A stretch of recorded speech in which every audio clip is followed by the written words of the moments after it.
All right, so today looks like we're going deep into human sexuality. You've We've said got, a lot here. yeah, a pretty diverse stack of Oh, sources actually, covering everything from like the biological basis all the way to relationships, sexual health, uh, and even venturing into some, let's say, more adventurous territories. yeah, for sure, for I sure. mean, it's a fascinating area Yeah, it really is. because it intertwines so deeply with like who we are as individuals and Mm. how we connect with others. Yeah, and it's not just about the physical act itself, right? Oh, absolutely not. There are so many layers to this. Yeah, emotional, psychological, Whole lot, social, but yeah. like all of it. So, for instance, one of the first things we often grapple with is understanding our own sexual orientation and identity. Yeah, that's true. These terms get tossed around a lot, but they Right. actually represent different aspects of our experience. Ooh, that's a good point. Yeah. So how would you explain the difference to Uh, someone who might be new to these concepts? well, think of it this way. Sexual orientation is about who you're attracted to. Okay. It's like an internal compass pointing towards certain genders or gender expressions. Okay. Sexual identity, on the other hand, is about how you label and define yourself within the larger spectrum of sexuality. So someone could be attracted to multiple genders, Right. but identify as gay or straight or bisexual, or Exactly. something else entirely. Yes, Yeah. it's all about personal understanding and how you choose to express yourself. Yeah. And what's really interesting is that these aren't fixed points. Right. People's understanding of their own sexuality can change and evolve over time, and that's perfectly normal. Yeah, it's like any journey of self-discovery, really. It is. Like we learn more about ourselves as we experience life and connect with others. Right. And speaking of connections, one of the sources really dives into the importance of sexual health, particularly around STIs. Yeah, we need to be upfront about that. Yeah, STIs are a real concern. yeah, for sure. But the good news is that prevention is possible, and knowledge is key. It is, yeah. This source outlines a range of contraception options, not just your typical condoms, but things like IUDs, implants, and even permanent methods like sterilization. Wow. Okay, so it's really like a whole menu of options. It is. And it emphasizes that responsibility for sexual health is shared between partners. Yes, It's not just one person's burden. it's a shared responsibility, Yeah, absolutely. for sure. Open communication with your partner, regular testing, and understanding your options Sorry, are all crucial for a healthy and safe sexual experience. for sure. And speaking of safety, consent was a huge theme Yes. that jumped out from the source material. Absolutely, and rightfully so. It's Yeah. the foundation of any healthy sexual encounter. Sure, sure. But what I found interesting is that it goes beyond just a one-time yes. Oh, totally. It's like an ongoing conversation, right? Exactly. It's about checking in, reading nonverbal cues, making sure everyone is comfortable, enthusiastic every step of the way. Yeah. And remember, consent can be withdrawn at any time, Right. and that should always be respected. Absolutely no means no, no matter what. Absolutely. Now, while we're talking about navigating those interactions, something else that really struck me was the emphasis on the emotional side of sex. Oh, yeah. It's not just a physical act. Right. There's a whole world of intimacy and trust that comes into play. Right. And it really makes you realize how interconnected our physical and emotional and mental states all are. Yes. Like if someone's struggling with self-esteem or body image issues, it can definitely affect their sexual experiences. 100%. Yeah. Hit the nail on the head. Yeah. We often focus on the mechanics, but a truly fulfilling sexual experience goes so much deeper than that.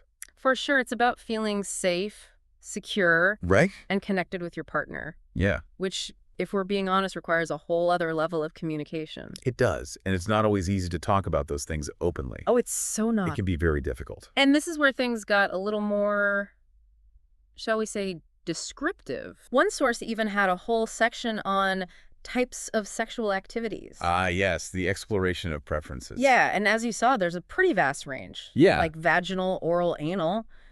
It was quite the eye-opener. It can be. It's almost like it was reminding us that, hey, there's a whole world of possibilities out there as long as everything is consensual and safe. That's the key. Yeah. What matters most is that whatever you choose to do brings you and your partner pleasure. and that it's done with mutual respect and understanding. Totally. No judgment here. No, not at all. But it's also important to acknowledge that not every sexual experience is perfect or easy. That's true. The source also touched upon some of the challenges people might face, Yes. like erectile dysfunction or low desire. Right. These are actually more common than people think. Really? And they can be incredibly frustrating and impact a person's self-esteem. That's true. But the source also highlighted that these issues are often treatable. They are. Whether it's through medication therapy or lifestyle changes, there's hope. Absolutely. Mm. And that's why it's so important to talk about these things openly. Yeah, Communication with your partner and seeking professional help can make a world of difference. for sure. This source really drives home the point that sexual health is an integral part of our overall well-being and deserves just as much attention and care as any other aspect of our health. Exactly. And it's something we should feel empowered to discuss openly, whether it's with our partners, our healthcare providers, or even just amongst friends. For sure. Knowledge is power. Right. Absolutely. Yeah. And the more we understand about our own body's desires and the spectrum of human sexuality, the better equipped we are to navigate this essential part of our lives. All right, so we've covered a lot of ground already. We have. From unpacking those key terms like sexual orientation and identity to diving into the importance of sexual health consent, Right. and even acknowledging that challenges can arise. Yeah, it's clear that human sexuality is a multifaceted and ever-evolving journey. And while we've gleaned some valuable insights from these sources, it's just the tip of the iceberg, really. So what are some of the less talked about aspects of sexuality that you think are important for our listener to consider? Okay, well, let me think. Well, one area that often gets glossed over is the role of self-exploration. You mean like getting to know your own body and what feels good? Exactly. Yeah, it feels like that's often seen as, I don't know, a little taboo to talk about. It is. It definitely carries some stigma, Yeah. but it's actually a crucial part of understanding your own sexuality and what you enjoy. Yeah, for sure. One of the sources even talked about masturbation as a healthy way to explore your own sexuality. Right. And honestly, it's something we don't often hear discussed openly. Yeah. So it's almost like laying the groundwork for better communication in a relationship. It is. It circles back to that intimacy and trust we were talking about earlier. Uh-huh. The more comfortable you are with your own body and desires, the easier it is to share that with someone else and create a more fulfilling sexual experience for both of you. Yeah, it's like building a stronger foundation for those intimate connections. It is. Now, while we're on the topic of communication, this source brought up something really interesting, the concept of affirmative consent. Ah, yes. This moves beyond the simple no means no Okay. and emphasizes the importance of active, enthusiastic agreement throughout any sexual encounter. Okay. It's not just about the absence of a no, but the presence of a clear yes. That makes so much sense. It's like ensuring everyone is on the same page, feeling comfortable and excited about what's happening. Right. And that can change from moment to moment. Real. Absolutely. Consent is ongoing. Right. It can be revoked at any point, and it should always be respected. Yeah, for sure. This source also dives into the impact of power dynamics on consent. So like how differences in age, social status, Yes. or even just the dynamic within a relationship can influence how consent is given and received. Exactly. It's about recognizing those imbalances and ensuring that consent is truly freely given without any pressure or coercion. It's like leveling the playing field and creating a safe space for open communication. It is. Now, shifting gears a bit, one thing that really stood out to me was how much the source emphasized the importance of sexual health education. It's something that's often lacking, unfortunately. Yeah. Many people grow up with limited or inaccurate information about sex, which can lead to misconceptions and risky behaviors. It's almost like we shy away from having open and honest conversations about sexuality, which can do more harm than good in the long run. I agree. Comprehensive sex education that covers everything from anatomy and physiology to healthy relationships, consent, and STI prevention is crucial for empowering individuals to make informed decisions about their sexual health. Yeah, and it's not just about preventing negative outcomes. Right. It's also about promoting positive sexual experiences and well-being. Absolutely. Speaking of which, one of the sources had a really thought-provoking section on the link between sexual well-being and overall well-being. It does. It highlights how interconnected these aspects of our lives truly are. Our physical health, emotional state, mental well-being, and the quality of our relationships all play a role in our sexual experiences. And vice versa. A fulfilling sexual life can contribute to our happiness, self-esteem, and even reduce stress. Exactly. It's a holistic view of well-being where all these elements are intertwined. Totally. This source also went beyond the physical aspects and delved into the psychological and emotional factors that can influence sexual well-being. Like things like body image, past experiences, or even just our overall comfort level with intimacy. Precisely. It's a reminder that sexuality is complex and deeply personal. Yeah. What feels good for one person might not feel good for another, and that's perfectly okay. Right. It's about honoring our own individuality and respecting the diversity of human experiences. It is. Now, while we're talking about the emotional side of things, I have to admit, one section in the source material really caught my attention, the discussion on sexual fantasies and desires. Ah, yes, the realm of imagination. It's a natural and healthy part of sexuality, but it can also be a source of shame or confusion for some people. Yeah, especially if those fantasies deviate from what's considered normal or socially acceptable. Right. But as the source pointed out, there's a vast range of desires and fantasies, and what matters most is that they're explored in a safe and consensual way. That's right.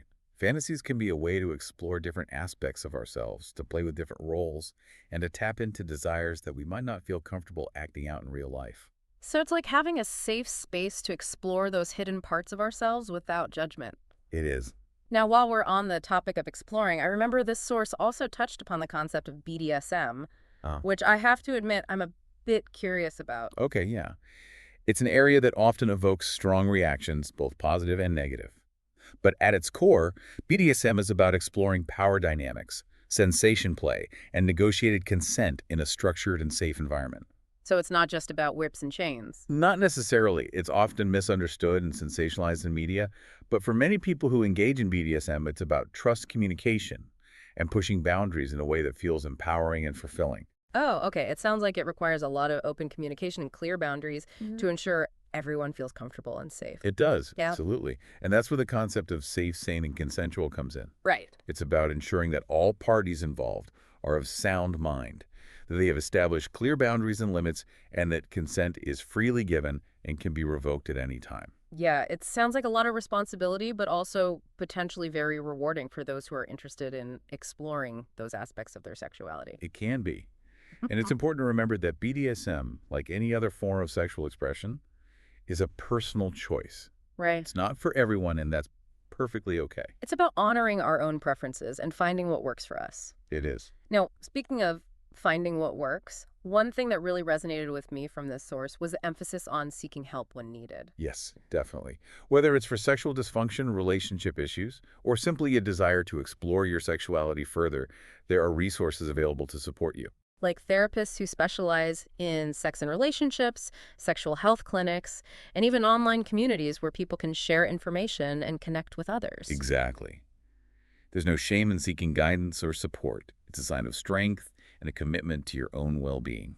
It's like having a guide on this journey of self-discovery. It is. Someone who can help you navigate the twists and turns and find your own path. Absolutely. Yeah. Now, while we're on the topic of navigating this journey, I'm curious to hear your thoughts on another aspect, that this source highlighted the influence of society and culture on our understanding of sexuality. Ooh, that's a big one. It is. It's like we're constantly bombarded with messages about what's normal and what's not, what's acceptable and what's taboo. Right. It can be hard to sift through all that noise and figure out what feels right for you. It can be incredibly challenging, especially for those whose identities or desires don't align with mainstream narratives. Yeah.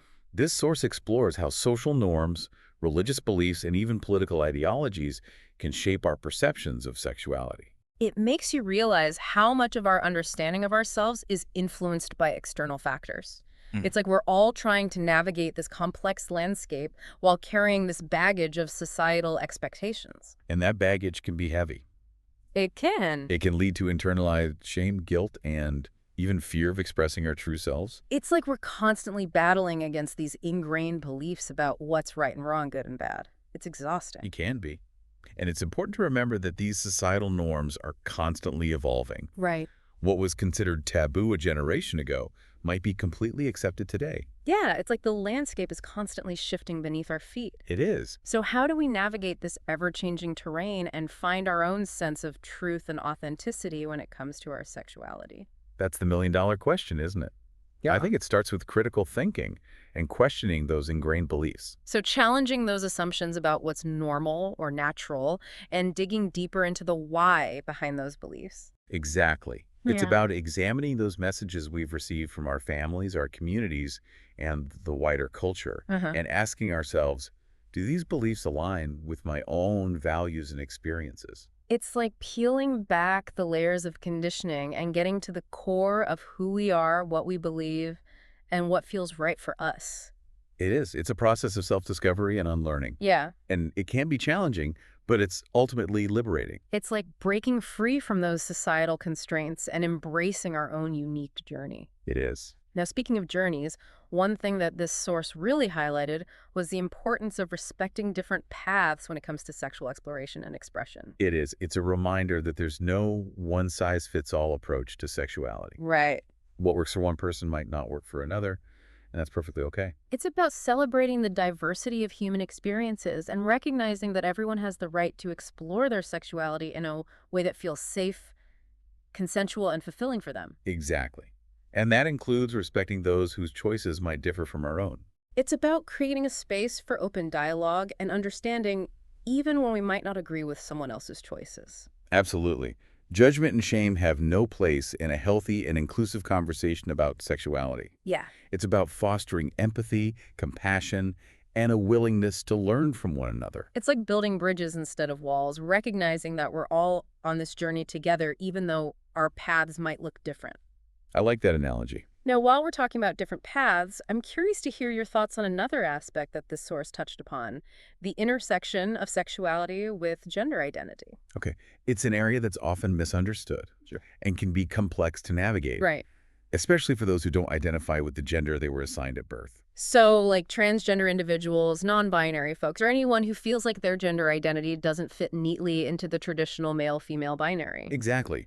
And this source explores how these identities can intersect with sexual orientation and desire. It's a reminder that gender and sexuality are fluid and multifaceted, and there's no one right way to experience them. Yeah, it's like we're all trying to figure out where we fit on this vast and ever-expanding spectrum of human experience. Oh, you are. And sometimes those lines blur, and that's okay. It's more than okay. Yeah, It's beautiful and reflects the richness and complexity of human nature. I like that.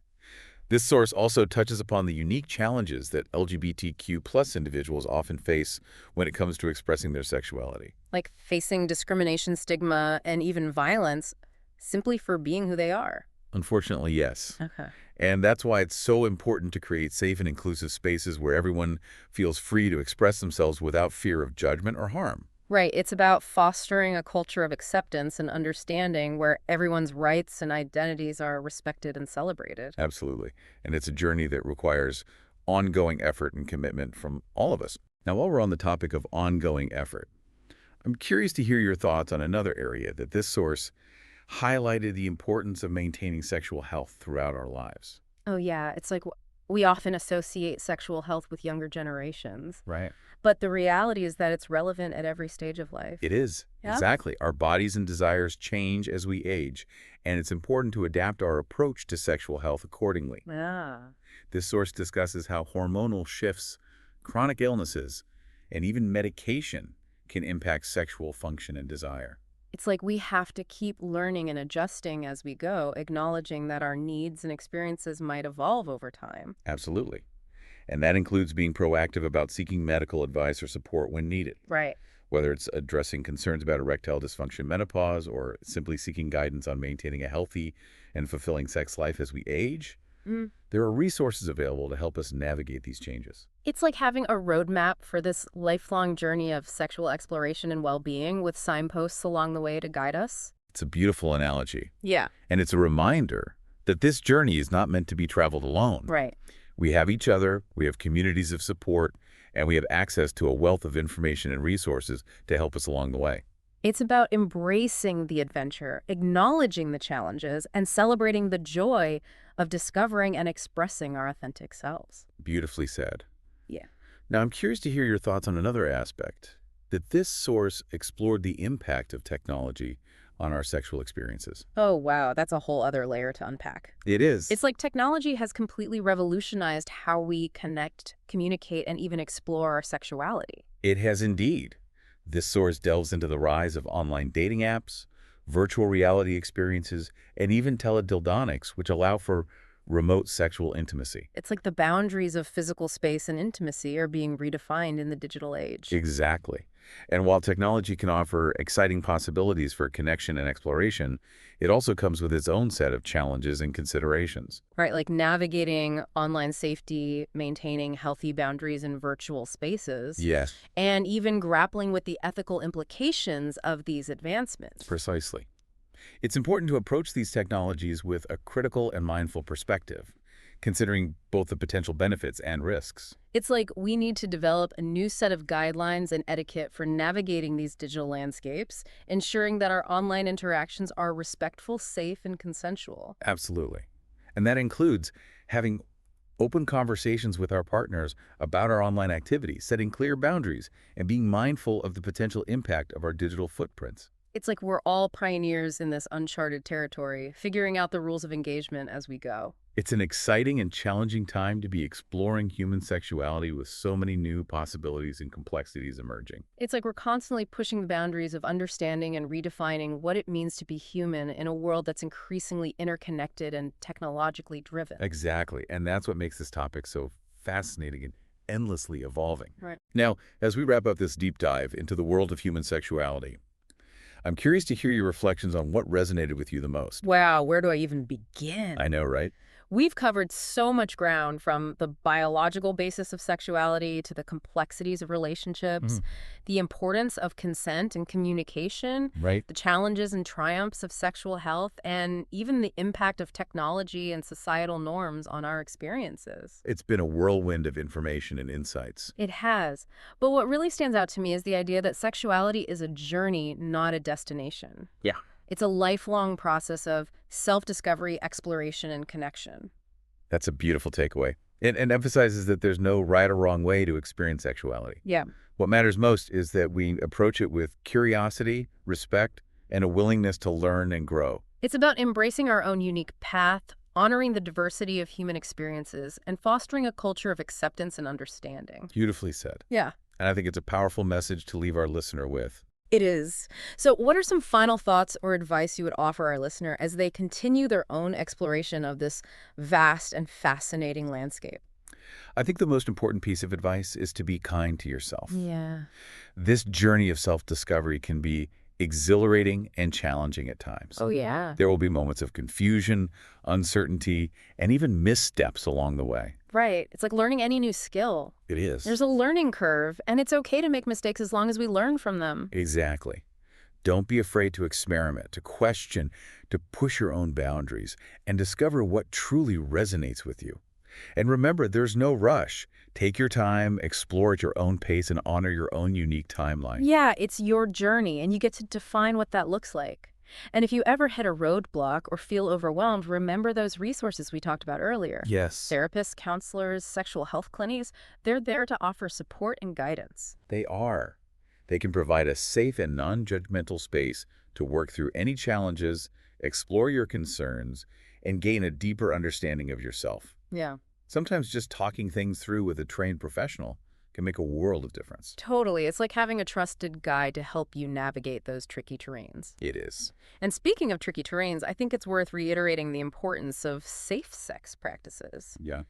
This source really hammered home the point that protecting yourself and your partners from STIs is crucial. Absolutely. It's not just about avoiding pregnancy. It's about taking care of your health and well-being in the long run.